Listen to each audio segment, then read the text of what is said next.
I would like to introduce Dr. Carl Couch, President of the Baylor Quality Alliance. Carl, why did the Baylor Quality Alliance decide to participate in neither the Pioneer nor the Medicare Shared Savings Program? Well, David, the Baylor Quality Alliance believes that the Centers for Medicare and Medicaid Services Pioneer model is really not appropriate for us. Our organization has limited prior experience in the managing of financial risk, and for that reason felt that our organization would not participate in the Pioneer model. We're still building on that experience. We're building our systems and our technology that's going to be necessary in order to care for population and do population management. To be successful under the Pioneer model, we thought that the requirements would require more maturity than we had and experience than we had. Now, Baylor Quality Alliance initially filed an application to register for Medicare Shared Savings ACO. But then we learned that what Medicare was going to require was that the patient attribution would occur via the tax identification number of the patients that we would take care of, the tax identification number of the physicians for the patients that we're going to take care of. Many of our physicians practice in groups, and those groups include physicians who don't practice within the Baylor healthcare system. So the entire group, though, shares a single tax ID number. Therefore, attribution by tax ID number would capture all of that group's patients, which was really not satisfactory since some of them were not Baylor-related patients. We appealed to CMS about this, and their policy does not allow patient attribution to use the National Provider Identification Number, which would have worked for us, since they believe that this would hamper the flexibility for providers to participate in multiple accountable care organizations. And this hurdle just seemed to be insurmountable to us, and for Baylor Quality Alliance to participate, we found this to be extremely difficult. So we had to suspend our application to CMS to become a Medicare Shared Savings ACO. So, Carl, given that the Baylor Quality Alliance, like most healthcare organizations across the United States, has decided to not participate initially in either the Pioneer nor the first or second cycle Share Savings ACO programs, tell us a bit about your ACO structure and your initial plans to provide care for a given population with financial and quality performance accountability. I'm glad to, David. We actually anticipate that our first contract is going to be between Baylor Quality Alliance and the Baylor healthcare system workforce. The employee benefit plan of Baylor will constitute about 34,000 employees and dependents. And starting in January 13, that will be our first contract. We're also engaged in discussions with Medicare Advantage plans and several other commercial plans as well. We're looking primarily at shared savings opportunities in order to fund patient-centered medical homes and to fund the care coordination aspects of care that are necessary to take care of those patients. So, Carl, specifically, what will you do through your ACO to improve quality and reduce cost of health care?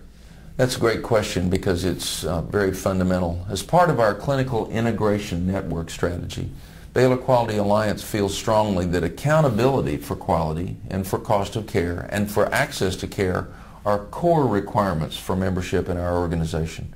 Our members have to pay an initial fee. They have to submit quality and cost data. They need to acquire an electronic health record and connect it via Health Information Exchange. And we require them to log on to a secure website at least monthly, 8 out of every 12 months, in order to view their performance data. In addition to that, they are agreeing to integrate clinical care.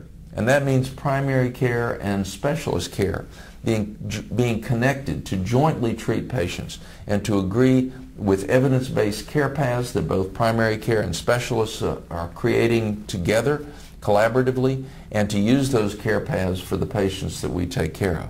Baylor Quality Alliance leaders also believe that it's essential that every single patient that we treat have a patient-centered medical home, so we're pursuing that strategy actively.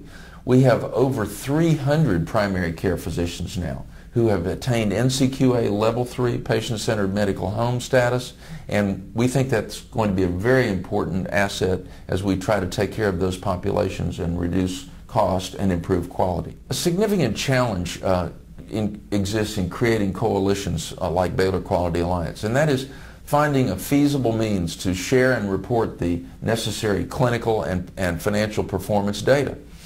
And while Baylor Healthcare System Employed Physician Group has a single electronic health record, many of the physicians that we have who are independent physicians are not on that same electronic health record but are on different systems. As a result of that, we're linking all of our participating physicians together via a health information exchange tool, which will at least allow us to see the fundamental clinical information for every patient as we treat them.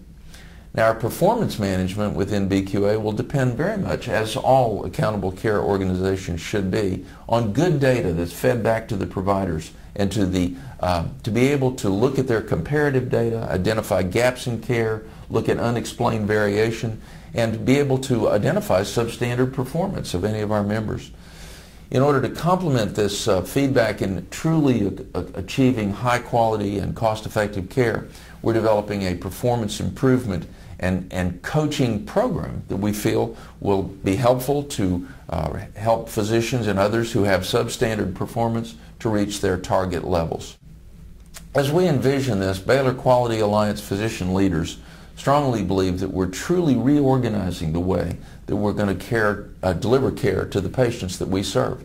We want it to be for the benefit of the patients, while yet still reducing the overall cost of care, very much in concert with the triple aim of the United States. So, Carl, how will things change for physicians and other clinicians related to your ACO strategy?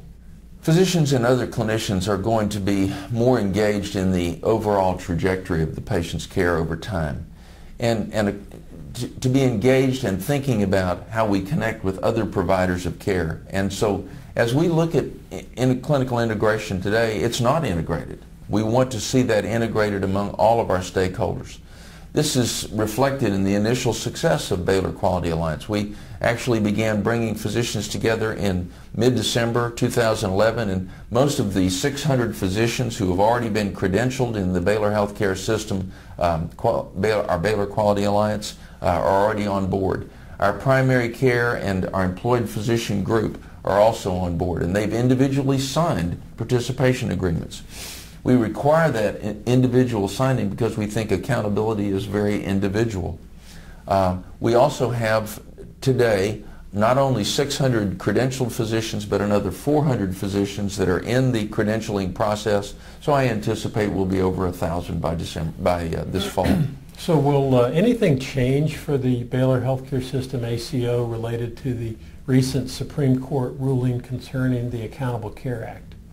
That's a great question, and obviously everyone is concerned about what does the Supreme Court ruling mean in terms of every practitioner's life and practice, and most doctors are trying to mull over that question right now. I really feel that regardless of the decision and regardless of the potential political implications this fall in terms of the sustaining or overthrowing of this act, I think the problems remain. The fundamental problems are that health care still costs too much and the trajectory of the financial increase is unsustainable. And we still have serious quality problems that can be addressed, and they can be best addressed by physicians and hospitals committing themselves in an accountable way to improve those.